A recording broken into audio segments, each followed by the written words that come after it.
राधे राधे। जय श्री कृष्णा मित्रों, आप सभी लोग कैसे हैं। आशा करती हूँ हमारे लड्डू गोपाल जी की कृपा से आप सभी लोग स्वस्थ होंगे, मस्त होंगे।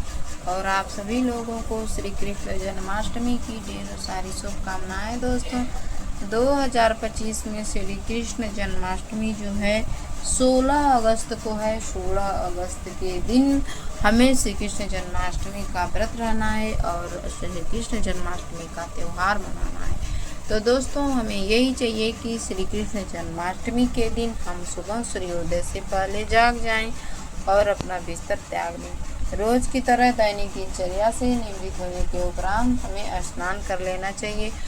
स्नान करने के बाद फिर हम अपने लड्डू गोपाल जी की सेवा के लिए तैयार हो जाते हैं। दोस्तों तो हमें अपने लड्डू गोपाल जी को पंचामृत से स्नान करा लेने चाहिए। दूध से, दही से, शहद से, घी से, शक्कर से ऐसे स्नान करा लेने के बाद फिर अपने लड्डू गोपाल जी को फिर हमें यही चाहिए कि जब हम अपने लड्डू गोपाल जी को शुद्ध जल से स्नान करा लेते हैं तो इनका शरीर अच्छे से पोंछ लेना चाहिए।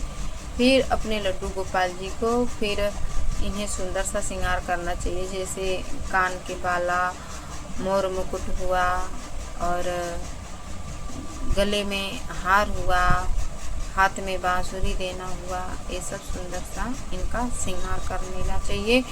और बाल भगवान जी के लगाना और भगवान जी को आज के दिन गिफ्ट में मोर पंख जरूर देना चाहिए। मोर पंख से हमारे श्री विष्णु भगवान श्री कृष्ण कन्हैया लाल बहुत ही खुश होते हैं। दोस्तों फिर भगवान जी को आप सुंदर श्रृंगार करके इनके आसन पर विराजमान कर लें। फिर भगवान जी के समक्ष एक कलश की भी स्थापना हमें कर लेनी है। दोस्तों कलश की स्थापना में गंगा जल, सुपारी, एक का सिक्का, अक्षत पुष्प हमें डाल लेने हैं। दोस्तों और कलश में जैसे एक नारियल आप चुन्नी में लपेट करके और कलश के ऊपर रखें और आम के पल्लव या अशोक के पल्लव लें, आप कलश में डाल दें। कलश पीतल का या तांबा का या मिट्टी का होना चाहिए और कलश के ऊपर स्वास्तिक बनाना बिल्कुल नहीं भूलना है।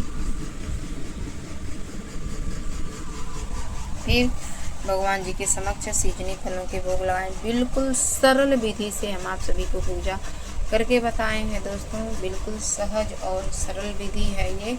और नैवेद्य के रूप में भगवान जी को मिष्ठान के भोग जरूर लगा दें। दोस्तों जो भी आपके पास अवेलेबल है भगवान जी को भोग लगाएं। नित्य की तरह हम पूजा बता रहे हैं, ये नहीं कि कोई अलग से, बिल्कुल सहज और सरल विधि से।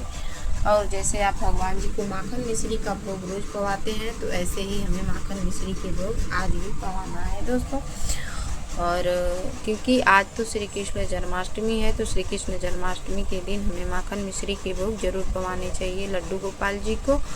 और आज के दिन जितना हो सके उतना हमें भगवत नाम जप करना चाहिए, क्योंकि श्री कृष्ण जन्माष्टमी के दिन भगवान का नाम जप बहुत ही कल्याणकारी होता है और कई गुना बढ़ के फल प्राप्त होता है। भादो माह की कृष्ण पक्ष की जो अष्टमी तिथि है उसी दिन श्री कृष्ण जन्माष्टमी का दिन मनाया जाता है। और श्री हरि विष्णु भगवान जी का, श्री कृष्ण भगवान जी का आज प्राकट्य उत्सव मनाया जाता है। आप अपने घर में ढेर सारी खुशियाँ मनाएं। आज के दिन श्री हरि विष्णु भगवान जी का जन्म है तो हमें जितना हो सके उतना हमें भगवान जी का सुंदर सुंदर भजन कीर्तन भगवान जी को सुनाने चाहिए। अपने लड्डू गोपाल जी को अगर आप भजन कीर्तन सुनाएंगे तो भगवान जी बड़े ही ध्यान से, मन से सुनते हैं, क्योंकि लड्डू गोपाल सबकी सुनते हैं। लड्डू गोपाल कोई पीतल की मूर्ति नहीं, लड्डू गोपाल स्वयं ही प्रतिष्ठित होते हैं, प्राण प्रतिष्ठित। और लड्डू गोपाल भगवान हैं, ये नहीं कि आप इन्हें पीतल का भाव दें। अगर जो लोग पीतल का भाव देंगे तो उनके लिए ये पीतल ही बने रहेंगे। तो इस नाते हम आप सभी से यही कहेंगे कि लड्डू गोपाल जी की आराधना पूजा बड़े ही भाव से करें कि ये हमारे प्रभु हैं इस टाइम। तो ऐसे ही हमें सुबह शाम की पूजा करनी है। दोस्तों सुबह शाम की आरती करना बिल्कुल नहीं भूलना है।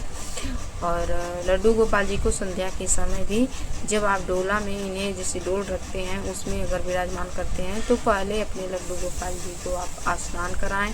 पंचामृत से, दूध, दही, शहद, घी, शक्कर, चीनी से ऐसे स्नान कराने के बाद फिर शुद्ध जल से स्नान कराएं, फिर भगवान जी के संपूर्ण शरीर में इत्र की मालिश के बाद सुंदर पोशाक पहनाने के बाद ही इनका श्रृंगार करें, फिर इनको इनके डोल में विराजमान करें। तो दोस्तों ऐसे ही हमें पूजा पाठ संपन्न करने। पूजा पाठ के उपरांत दोस्तों हमें प्रसाद पूरे परिवार में वितरण करें, स्वयं भी ग्रहण करें। ऐसे हमें पूजा पाठ करने हैं और निर्जल व्रत रहना है, या आप जैसे फलाहार व्रत रह रहे हैं तो वैसा आप भगवान जी के समक्ष संकल्प लें और आप अपने व्रत की पूर्ण व्रत की कामना करें भगवान जी से। तो दोस्तों ऐसे ही हमें पूजा पाठ करनी है। तो आप सभी लोगों को हमारी ये वीडियो कैसी लगी?